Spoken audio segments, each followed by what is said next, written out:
Welcome back to the War Room. Today we've got another army review and we're going to be looking at the Lumineth Realm Lords. I really like these guys. I think the models are super cool. I used to play High Elves back in Warhammer Fantasy Battles, so this kind of scratches that itch for me a little bit as far as getting that just OG High Elf look. Before we get started, please like this video, subscribe to the channel, leave a comment if you play these guys, all that good stuff. But let's hop right into this.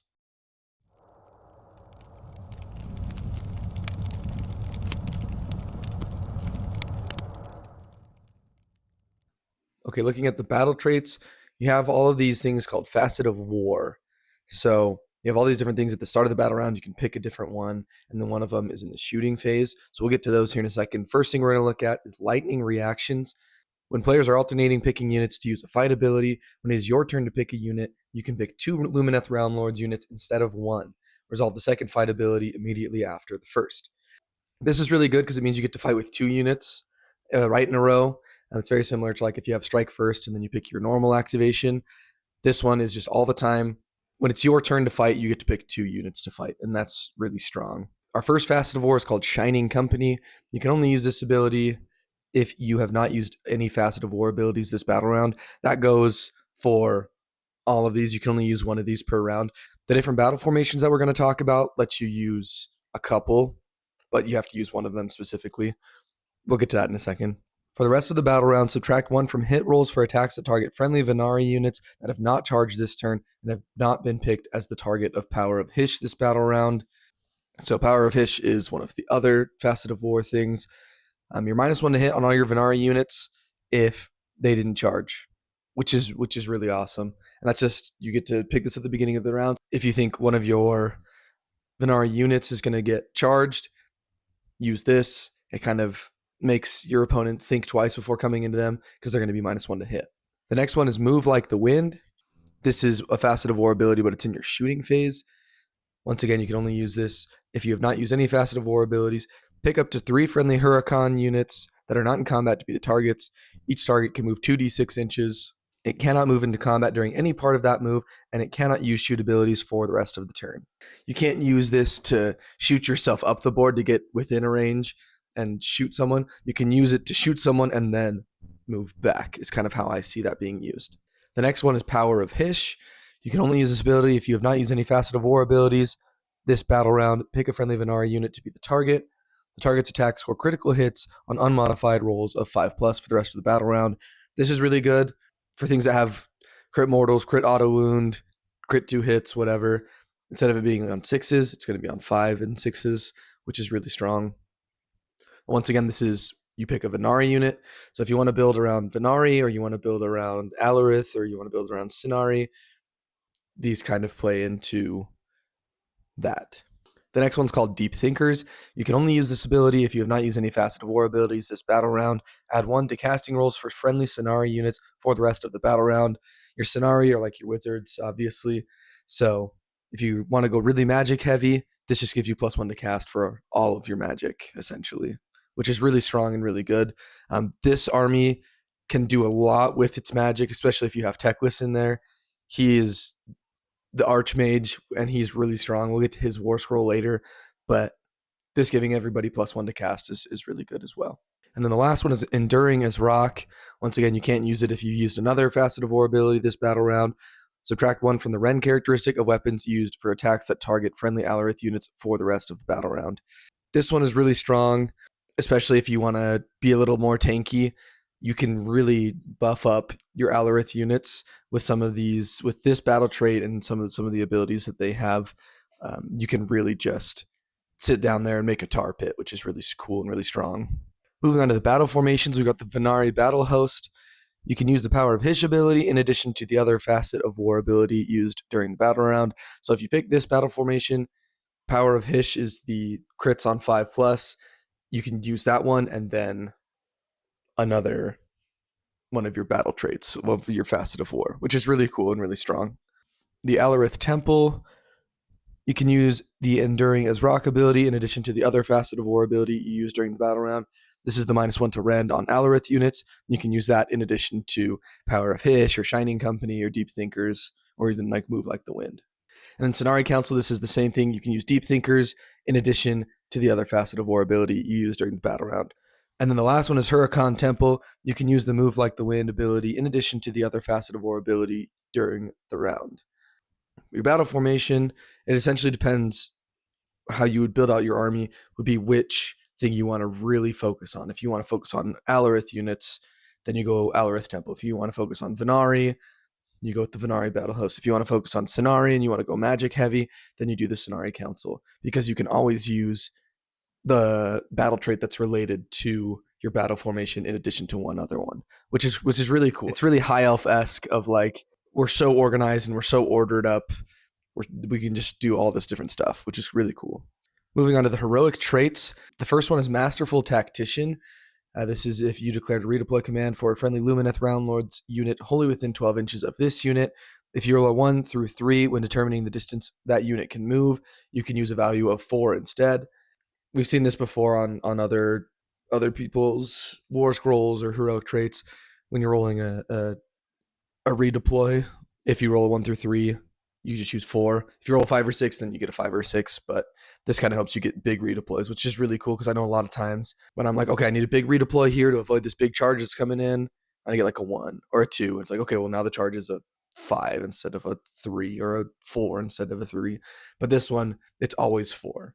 The next one we've got is Perfect Strike.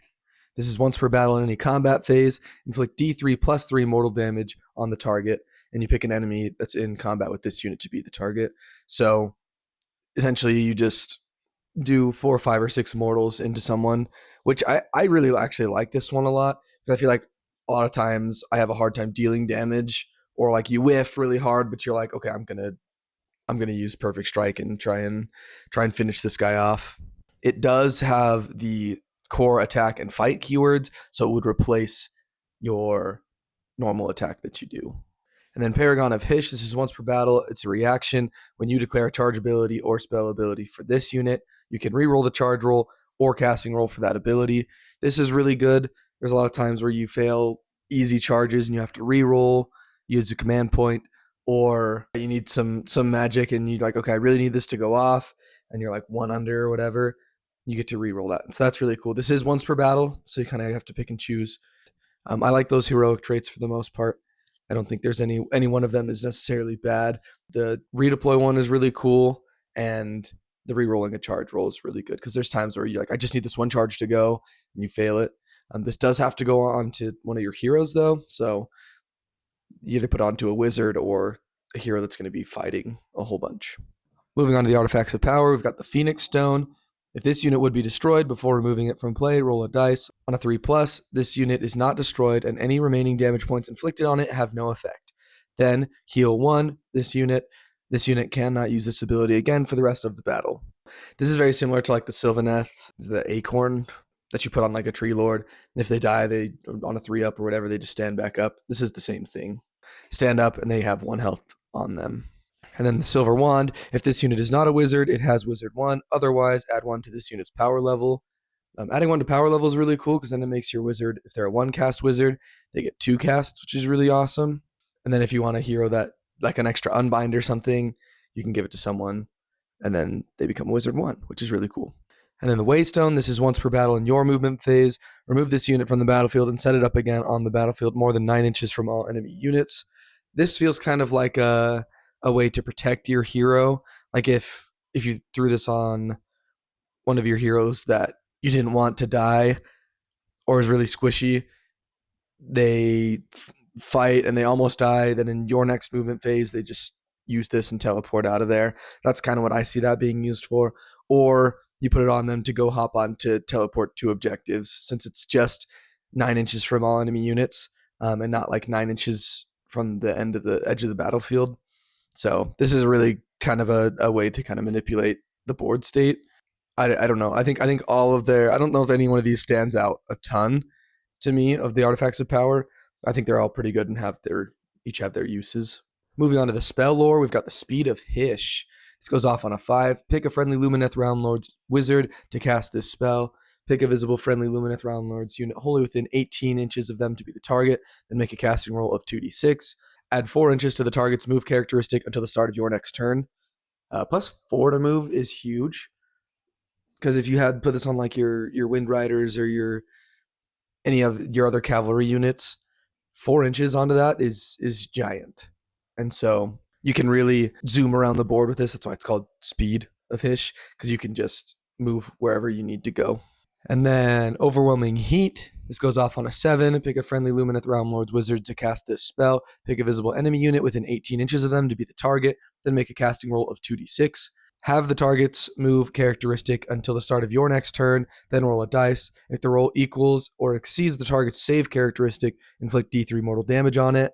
So on top of Speed of Hish, where you can move really fast, you can make your opponent's fastest unit half as slow. And if you roll higher than their save characteristic or equal to it, then you do d3 mortals onto it, which is awesome. And then you got Protection of Hish. This goes off on an 8. Pick a friendly Lumineth Realm Lord's Wizard to cast this spell, then make a casting roll of 2d6. Until the start of your next turn, friendly units have a ward of 5+, while they are wholly within 12 inches of the caster. This is kind of where I see like your Stone Guard coming into play, because if you castle up around a hero and you get Protection of Hish off, then as long as they're wholly within 12, they have a 5-up ward. And if you're set up the battle trait Enduring as Rock on them, then things are -1 rend into them. So it just kind of is this big buff. You can really castle up, and that's kind of what we see Lumineth players doing a lot of, is putting their Sentinels back and just letting the Sentinels pick things off as things get closer to them, and then really expand out and do a whole bunch of damage once things are a little bit softened up. Moving on to the manifestation lore. The first one you got is the Sanctum of Amintok. This goes off on a 4. And if there's not one already there, pick a friendly Lumineth Realm Lord's Wizard to cast this spell. Pick a visible Lumineth Realm Lord's infantry hero wholly within 12 inches of them and more than 3 inches from all other units and terrain features to be the target. Then make a casting roll of 2d6. Set up a Sanctum of Amintok within the target's combat range, visible to the caster and not in combat. The Sanctum of Amintok has 3 parts that must be set up touching each other so they form a ring with the target inside. And then its profile, it doesn't have a save, doesn't have a move characteristic, it doesn't have a health characteristic, but it is banished on a 7+. Its ability is the Sigil of Ingra. While the unit that was picked to be the target of the summon Sanctum of Amintok ability is inside the ring formed by this manifestation, that unit has a ward of 4+. If that unit is a wizard, add 1 to that unit's power level. Instead of measuring range or visibility to that unit, measure to this manifestation instead. This manifestation cannot be picked to be the target of abilities other than banish abilities. If that unit uses a move ability, makes a pile-in move, or is removed from the battlefield, this manifestation is removed from play. So essentially, you throw this around one of your wizards, they get a 4-up ward, they get 1 to their power level, but they can't move at all. And this thing can't be like attacked or shot at. You can shoot the wizard or whoever is inside of it, but this thing can only be banished. It can't be like destroyed in combat. The next one, we've got Summon Hishian Twinstones. This goes off on a 5. If there's not one already there, pick a friendly Lumineth Realm Lord's Wizard to cast this spell and make a casting roll of 2d6. Set up a Hishian Twinstones endless spell wholly within 6 inches of the caster. And then its profile, it's got a 4-up armor save, no movement, 5 health, and banishes on a 7+. It's got the Reservoir of Power ability. Add 1 to casting rolls for friendly Lumineth Realm Lords units while they are wholly within 6 inches of this manifestation. So, as we've kind of seen with the battle traits and the battle formations and this thing, there's a whole bunch of different ways you can get +1 to cast on your wizards. So if you really wanted to lean magic heavy and have Techless and have a couple other wizards, you could be like +2 to cast on everybody a lot of the time, which is really strong. But you do kind of have to build your whole list around magic, and you have to roll well. But being +2 on everything is never going to hurt you with magic. And then the last one, we've got Rune of Petrification. If there's not a friendly Rune of Petrification on the battlefield, pick a friendly Lumineth Realm Lord's Wizard to cast this spell, then make a casting roll of 2d6. Set up a Rune of Petrification wholly within 18 inches of the caster and visible to them. And then its War Scroll. It's got a 4-up armor save, no movement, 6 health, and banishes on a 7+. Its ability is the Turn to Stone ability. This is in any hero phase. Pick each enemy unit within 6 inches of this manifestation to be the targets. Roll a d3 for each target on a 2+. Inflict an amount of mortal damage on the target equal to the roll. If a target has 3 mortal damage inflicted on it by this ability, it has strike last for the rest of the turn. So none of the manifestations move, so you got to kind of plan out where you're going to throw these down. But there's not really any limitations on where you can throw these as long as they're within the range of your wizard. Like you can put these into combat with people or just outside of combat with people, other than the Sanctum of Amentok, which is really interesting. Moving on to the War Scrolls now, we've got Archmage Teclis and Selenar, the Spirit of Hish. 5-up armor save, 5-up ward save. He's a wizard 4, so you get 4 casts out of this. And then 10-inch movement, 16 health, and 10 control. Ranged weapons, you've got the Lunar Staff, 12-inch range, 1 attack, hitting on 2s, wounding on 2s, Ren 2, damage D6.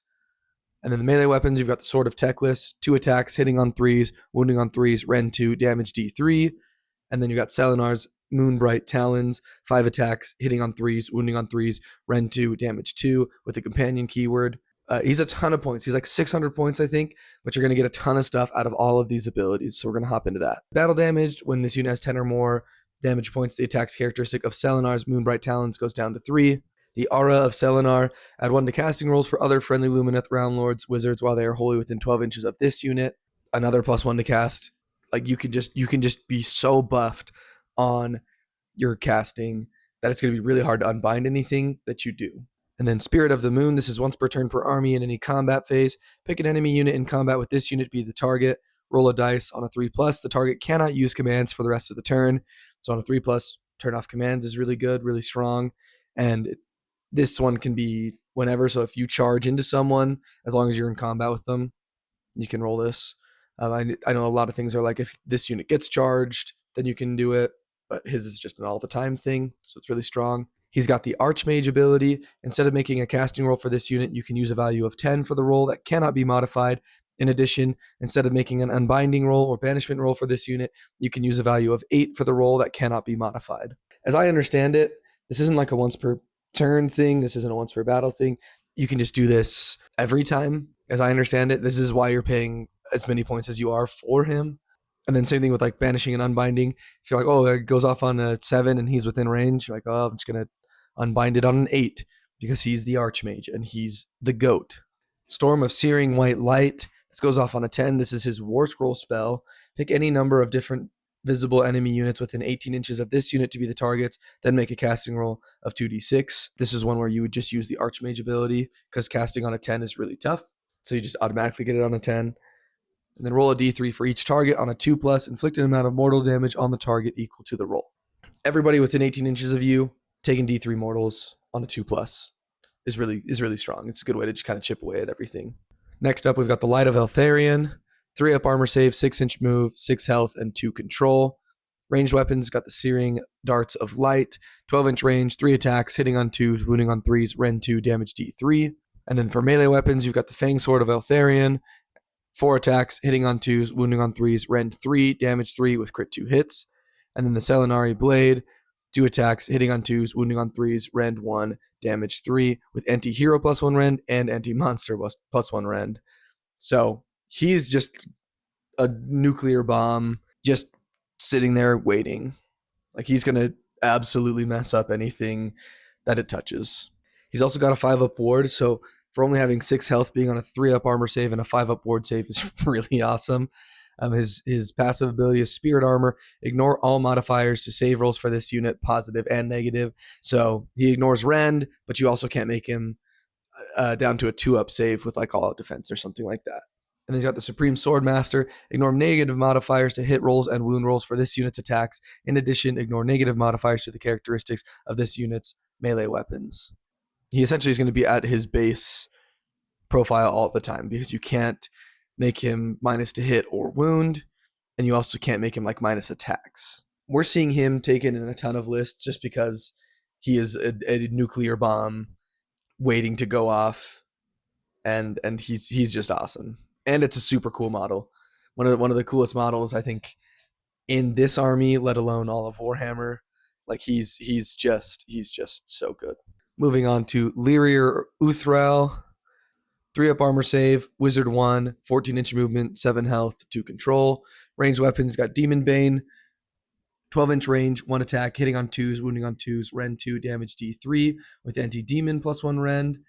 And then for melee weapons, you also have Demon Bane, 2 attacks, hitting on 2s, wounding on 3s, rend 1, damage 2 with charge plus 1 damage and anti-demon plus 1 rend.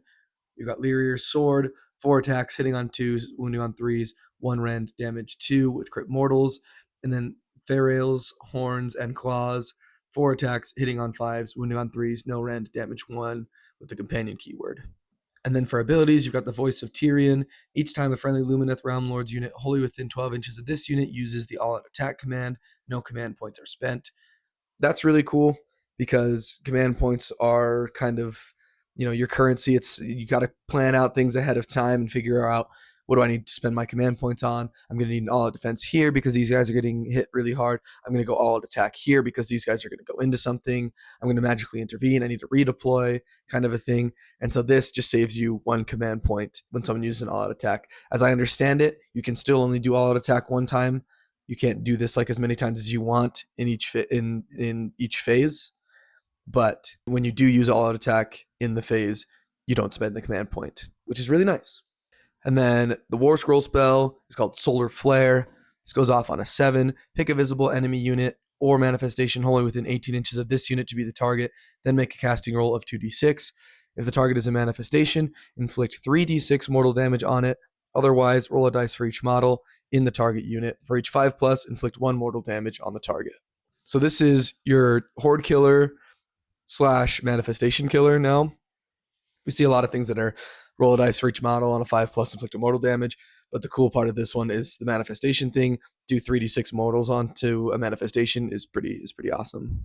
You could also just use his 1 cast to just unbind a manifestation. Next up, we've got the Venari Lord Regent. 3-up armor save, wizard 1, 14-inch move, 7 health, and 2 control. He's got the Regent's Sword, 5 attacks, hitting on 3s, wounding on 4s, rend 1, damage 2 with crit mortals.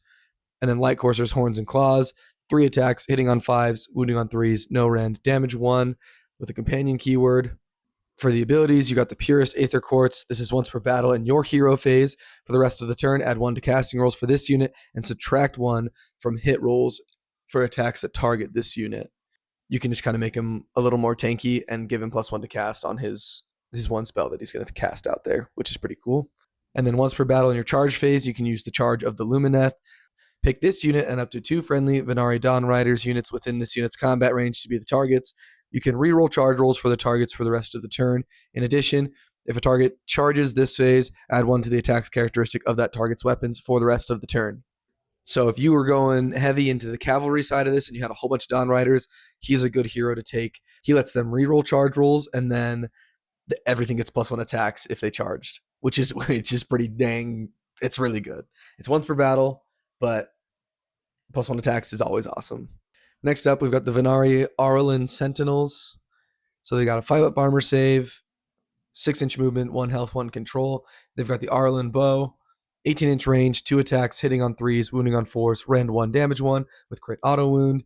And then the Sentinel Blades, 1 attack, hitting on 3s, wounding on 4s, no rend, damage 1. And then their ability, you've got the Lofted Shots. For the rest of the turn, add 6 inches to the range characteristic of this unit's Arlen Bows, but subtract 1 from hit rolls for this unit's shooting attacks. They have an 18-inch range already. If you go Lofted Shots, they have a 24-inch range, and then instead of hitting on 3s, they're hitting on 4s. But that crit auto wound is really good. So you just take a big block of 20 of these guys, and you just let them pick off whatever's coming at you. I've seen a couple different things run where I've seen 40 of the Sentinels, and it's just disgusting. And just castle up, get your stone guard out in front of you to kind of protect them, and then you just wait for people to come to you. Sentinels are really good. I don't want to say auto include, but I see them in almost every single Lumineth list that we see. The Venari Banner Blade. So this is a hero here. 3-up armor save, 6-inch movement, 5 health, 5 control. You got the Banner Blade Sword for melee weapons, 4 attacks, hitting on 3s, wounding on 4s, rend 1, damage 2 with crit mortals. And then the ability World Banner. Add 3 to the control scores of other friendly Lumineth Realm Lords units while they're wholly within 18 inches of this unit. He's just kind of the giant banner that people rally around. He just boosts up your control scores of people within 18 inches of him. If you want to really play the control score game, he's your guy. And then we got the Venari Arlen Wardens, 4 up armor save, 6-inch movement, 1 health, 1 control. Melee weapons, they've got Warden Pikes and Blades, 2 attacks, hitting on 3s, wounding on 4s, no rend, damage 1, with crit mortals and anti-charge plus 1 rend. So they've got the Wall of Blades ability. This is any combat phase. If this unit did not charge this turn and is in combat with an enemy unit that charged this turn, roll a dice, add 1 to the roll if that enemy is cavalry. On a 4+, this unit has strike first for the rest of the turn. So if something charges into these guys, they have the chance to be strike first if it's cavalry. They also have anti-charge plus 1 rend and crit mortals. So charging into these guys is like a terrible idea. These guys are just gonna shred through you, and it's gonna be yucky. Next up, we've got the Venari Dawn Riders, 3 up armor save, 14-inch movement, 3 health, 1 control. Melee weapons, they've got the Dawn Rider lances and blades, 2 attacks, hitting on 3s, wounding on 4s, rend 1, damage 1, with crit mortals and charge plus 1 damage. And then the Stallion's dashing hooves, 2 attacks, hitting on 5s, wounding on 3s, no rend, damage 1, with a companion keyword. And then they have the Deathly Furrows ability. This is in any charge phase. If this unit charged this phase, pick an enemy infantry unit within 1 inch of it to be the target. Roll a dice for each model in this unit. For each 3+, inflict 1 mortal damage on the target. These guys are awesome. Like I would love to just run a whole block of these guys because they're so good. 2 damage on the charge, crit mortals all the time. And then if you charge into infantry, you're doing mortals on 3-ups. And it is for the amount of guys you have in this unit. So if you had a unit of 10 of them, you'd roll 10 dice. It's not like a roll a dice for each model in the other unit that you're attacking. It's this same unit. But still, 3-up mortals on the charge into infantry is so good. And these guys have a 3-up armor save, so they're pretty tanky, and they're just gonna tear through whatever they're running into, which is awesome. Okay, now we're moving into some of the Scinari units. The Scinari Cathalar, 6-up armor save, Wizard 1, 6-inch movement, 5 health, and 2 control. Melee weapons, you've got the Despairing Touch, 3 attacks, hitting on 3s, wounding on 4s, no rend, damage D3. And then abilities, you've got Darkness of the Soul. This is in your hero phase. Pick an enemy unit within 12 inches of this unit to be the target. Roll a dice on a 3+, subtract D6 from the target's control score for the rest of the turn. Once again, playing the control score game here. And then Absorb Despair. Ignore negative modifiers to the control scores of friendly Lumineth Realm Lords units while they are wholly within 12 inches of this unit. Outside of being Wizard 1, this is another control score manipulator for your army. Then we've got the Venari Star Shard Ballista, 5-up armor save, 6-inch movement, 5 health, 2 control. You got Star Shard Bolts, 24-inch range, 3 attacks, hitting on 2s, wounding on 3s, rend 1, damage D3. And then with the crit 2 hits and anti-monster plus 1 rend keywords there. And then melee weapons, you've got the Cruise Arming Swords, 2 attacks, hitting on 3s, wounding on 4s, no rend, damage 1, with a companion keyword. So you have the Scryhawk's ability. This is in your shooting phase. For the rest of the turn, add 6 inches to the range characteristic of this unit's Star Shard bolts while it is wholly within 12 inches of any friendly Venari Arlen Sentinels units. So if you got Sentinels, put this thing behind it. It's got 30 inches now of range to deal with, which is humongous. And then you've got Blinding Bolts. This is once per battle in your shooting phase. If all of this unit's shooting attacks this turn target the same enemy unit, subtract 1 from hit rolls for the target's attacks for the rest of the turn. As long as you targeted the same person, that unit is -1 to hit. Doesn't matter if you hit, it doesn't matter if you wound, you just have to shoot at them. And then they're -1 to hit. Next, we've got the Scinari Enlightener, 5-up armor save, Wizard 2, 6-inch movement, 5 health, 2 control. Ranged weapons, you got the Crescent Staff, 12-inch range, 3 attacks, hitting on 3s, wounding on 3s, rend 1, damage D3 with the shoot and combat keyword. And then melee weapons, you've got the Enlightener Blade, 3 attacks, hitting on 3s, wounding on 4s, rend 1, damage 2. And then you got the Rune of Enthli. This is a once per turn reaction when you declare Speed of Hish, Overwhelming Heat, or Ethereal Blessing on this unit. If that spell is successfully cast, roll a dice on a 3+. After resolving the effect of that spell, this unit can immediately cast that spell a second time using the same casting roll. Do not count the second spell towards the number of spell abilities this unit can use this turn. If you get any of those off, you get to do it a second time with the same casting result. I think it still counts for if your opponent wants to unbind it. I think it still counts towards their unbinds, but it doesn't count as the spells that you use. Correct me if I'm wrong, but that's how I read that. That's how I see that. And then Ethereal Blessings. This is one of the spells that works with the Rune of Enthli. This goes off on a 6. Pick a friendly visible Lumineth Realm Lord's infantry unit wholly within 18 inches of this unit to be the target, then make a casting roll of 2d6. Ignore all modifiers to save rolls for the target, positive and negative, until the start of your next turn. You can just make it so you ignore Rend, which is awesome. So I think the Scinari Enlightener is someone you take if you can find room for him, because a Wizard 2 and essentially having the potential to cast 3 spells is pretty awesome. Moving on to the Scinari Caligrave, 5 up armor save, Wizard 1, 6-inch movement, 5 health, 2 control. The Caligrave Blade, 3 attacks, hitting on 3s, wounding on 4s, rend 1, damage 2. And then you got the Realm Scribe ability. This is once per turn per army. It's the reaction for when you declare a summon spell ability for this unit. Change the casting roll for that spell to a value of 8 that cannot be modified. So he can just say, I'm summoning this thing, it's going to go off on an 8. And it's a summon spell, so I'm assuming that's your manifestations. Next, we got the Scinari Lore Seeker, 4 up armor save, Wizard 1, 6-inch movement, 5 health, 2 control. You got the Eclipsean Staff, 12-inch range, 3 attacks, hitting on 3s, wounding on 3s, rend 1, damage D3 with the shoot and combat keyword. And then melee weapons, you've got the Lore Seeker Blade, 5 attacks, hitting on 3s, wounding on 4s, rend 1, damage 2 with crit mortals. He's got the Independent Operative, so this is in your deployment phase. If this unit has not been deployed, set it up anywhere on the battlefield, not in combat with any enemy units. This unit has now been deployed. Designer's note, enemy units that deploy after this unit can deploy in combat with it. He can just hop around the board in the deployment phase. You can put him wherever you want as long as he's not in combat with someone, which is really cool. And then he's got the Lone Agent ability, add 5 to this unit's control score while it is more than 9 inches from all other friendly units. So if he's just holding down an objective on his own and none of your other units are close to him, he's control 7, which is a ton for one single model. Moving on, we've got the Venari Blade Lords, 4 up armor save, 6-inch movement, 2 health, 1 control. For melee weapons, they've got the Sun Metal Blade Perfect Strike. It's just 1 attack. It does mortals. We'll get to that here in a second. And then we've got the Sun Metal Blade, the Flurry of Blows. 3 attacks, hitting on 3s, wounding on 4s, rend 1, damage 1 with crit mortals and anti-infantry plus 1 rend.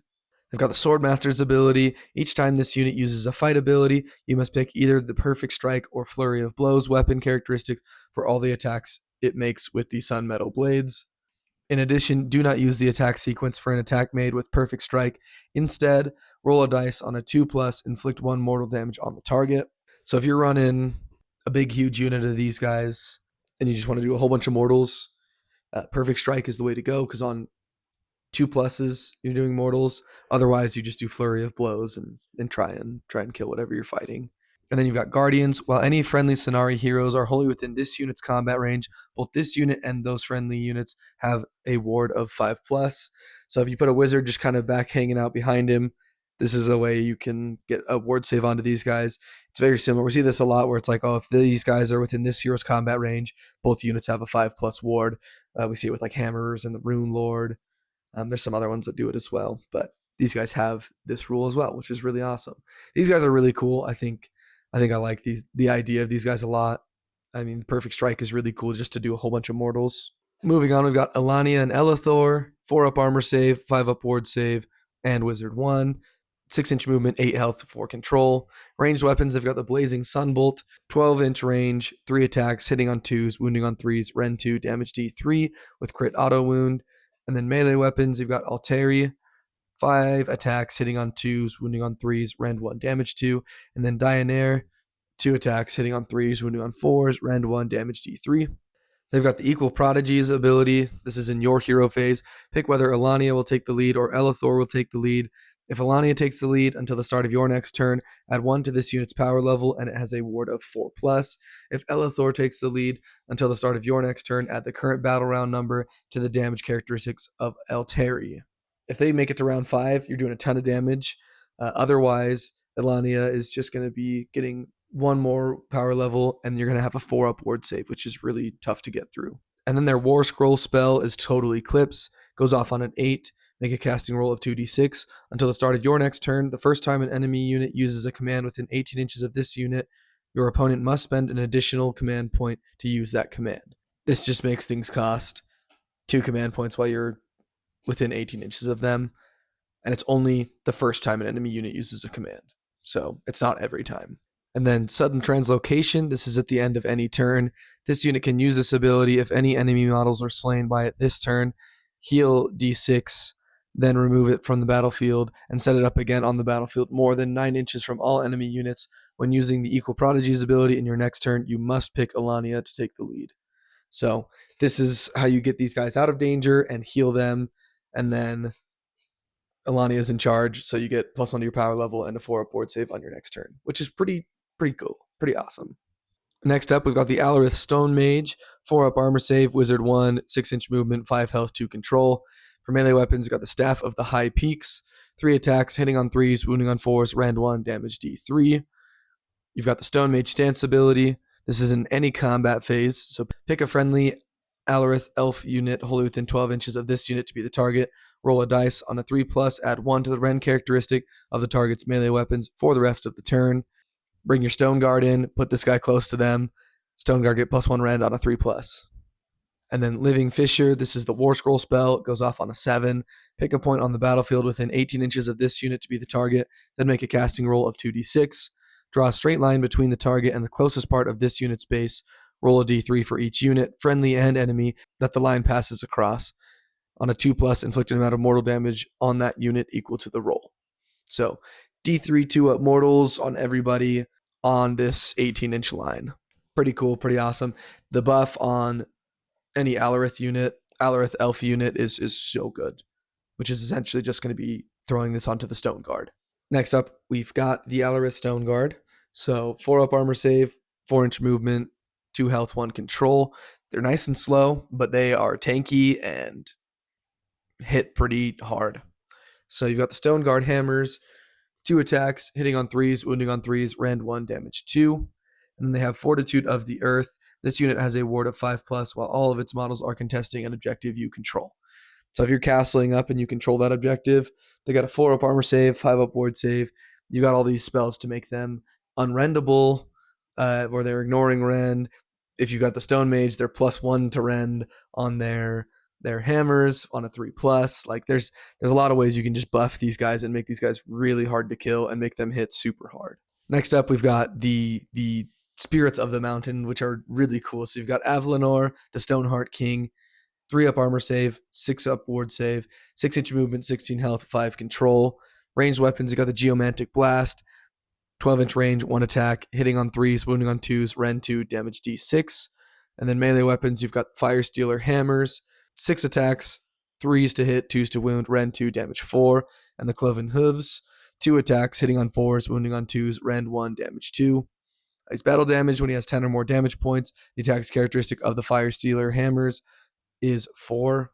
And then Stone Mage Symbiosis. The battle damage ability has no effect on this unit while it is wholly within 12 inches of a friendly Alarith Stone Mage. So bring your Stone Mage, put him next to this guy. Can't be battle damaged. And then Unshakable Faith of the Mountains. This is in your combat phase. You can spend 1 command point and pick up to 3 friendly Alarith Elf units wholly within 12 inches of this unit to be the targets. Add 1 to the attacks characteristic of the target's melee weapons for the rest of the turn. See the Stone Guard. Like if you want to run Alarith everything, run one of these guys or the Spirit of the Mountain that we'll get to in a second. Run the Stone Mage, run Stone Guard, and everything just kind of buffs each other and just makes everything synergize very, very well. You got the Unbreakable Bulwark. This is once per turn per army in any combat phase. If this unit did not charge this turn, pick an enemy unit in combat with it to be the target. Roll a dice. On a 2+, subtract 1 from the rend characteristic of the target's melee weapons for the rest of the turn, and add 1 to the attacks characteristic of this unit's melee weapons for the rest of the turn. So you want to get charged when you're this guy, because on a 2+, your opponent's -1 to rend, and this guy gets +1 attacks onto everything. Avalanor is really cool. I would 100% run Avalanor. And it's just a giant ox from the mountains, which is super cool. Moving on to the Alarith Spirit of the Mountain. 3-up armor save, 6-up ward save, 6-inch movement, 14 health, 5 control. Ranged weapons, Geomantic Blast, 12-inch range, 1 attack, hitting on 3s, wounding on 2s, rend 2, damage D6.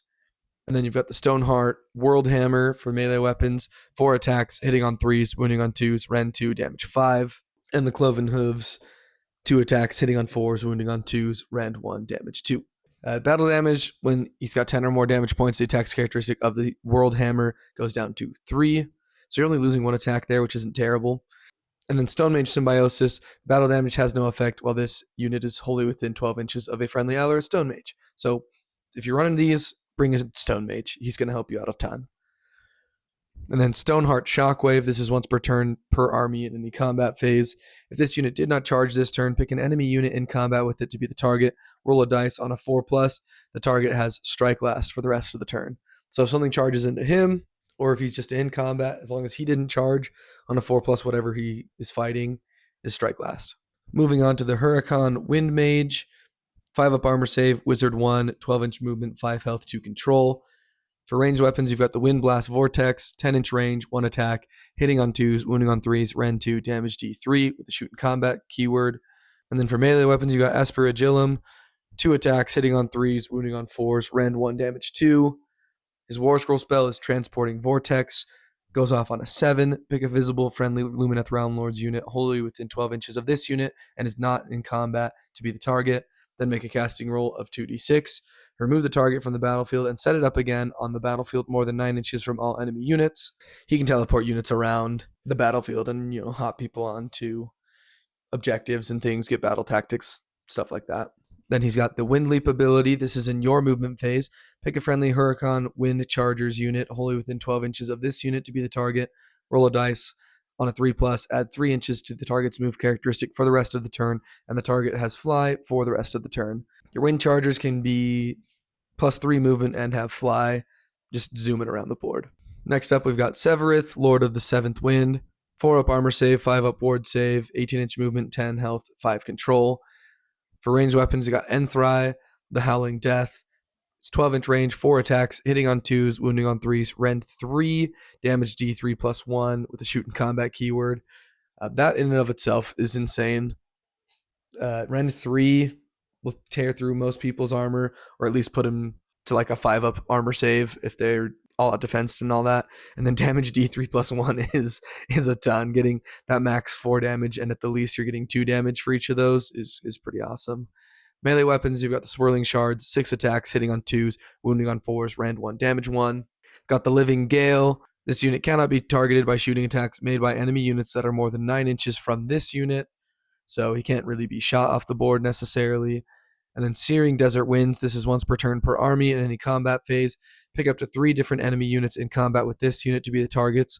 Roll a d3 for each target. On a 2+, inflict an amount of mortal damage on the target equal to the roll, and subtract 1 from wound rolls for the target's attacks for the rest of the turn. If you get him into combat, that's probably your easiest way of killing him, but he's not going to go down without a fight, and he's going to make it hard on you to kill him.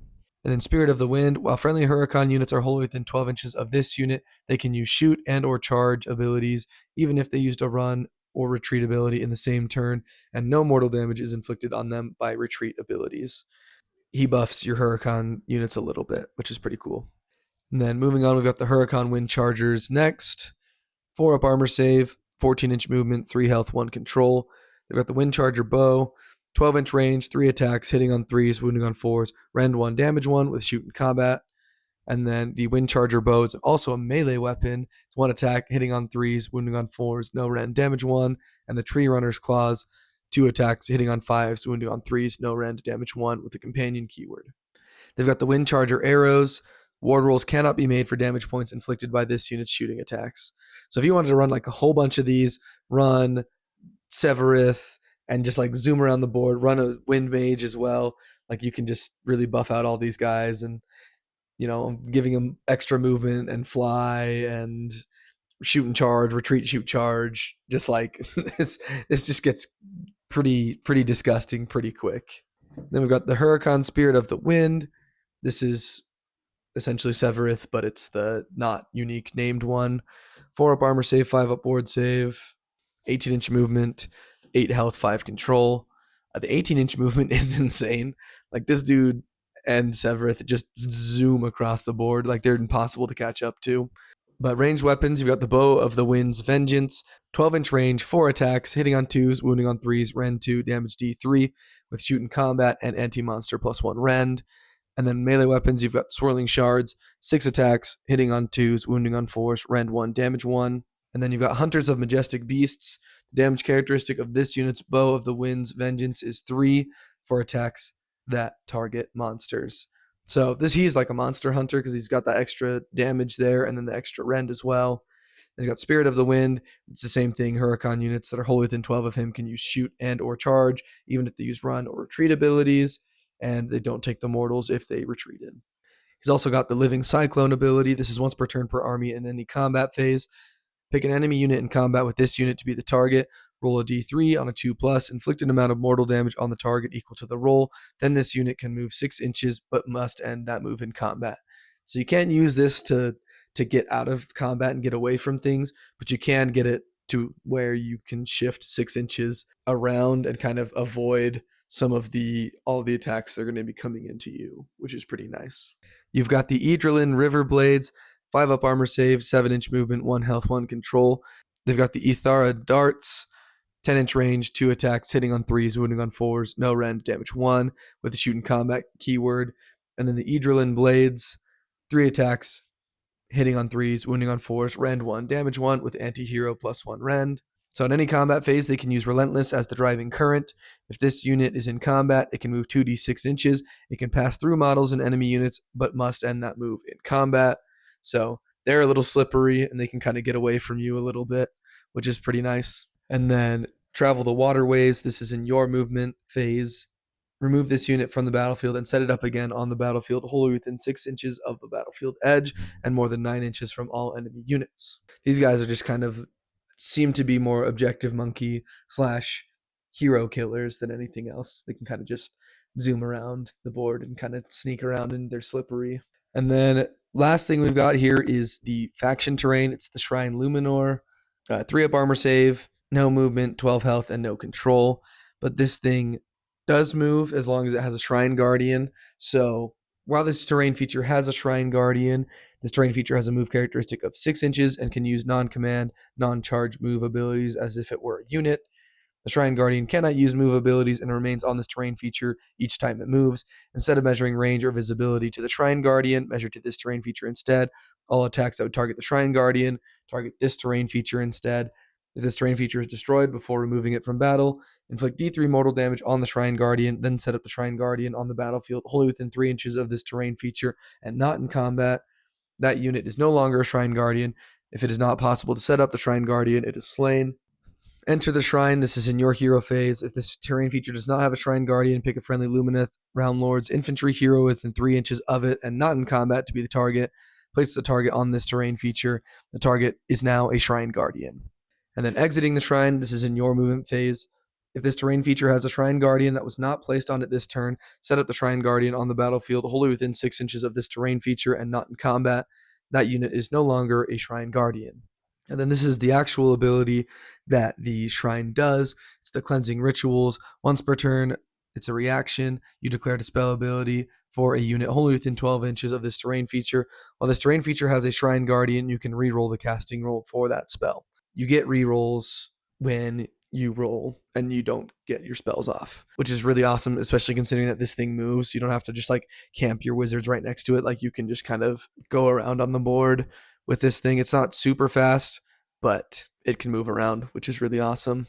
But that is the army review for the Lumineth Realm Lords. It's an army that I think I really like. This was probably my second choice when getting into Age of Sigmar. I picked the Idness Deepkin first because I like the models more, but these guys were a close second to my first army that I was going to play as. I really like the synergy of all the different, Venari and Alarith and Scinari units. If you really lean heavy into one of them, you see all the buffs coming out of that. You can really go magic heavy. You can go combat heavy if you wanted. It's a very versatile army. It's a very quick army. Your cavalry is very, very fast, which is really, really just a huge bonus. And so you can have your cavalry out doing stuff while your infantry just slowly kind of work their way up the board. But let us know what you guys think. If you play this army, leave a comment, leave a like. Let us know what kind of lists you're running, what you like to see with the Lumineth Realm Lords. If you're a Venari guy, if you're an Alarith guy or a Scinari guy, let us know in the comments. Subscribe to the channel. We really appreciate it. But that's all for this time. We'll see you next time.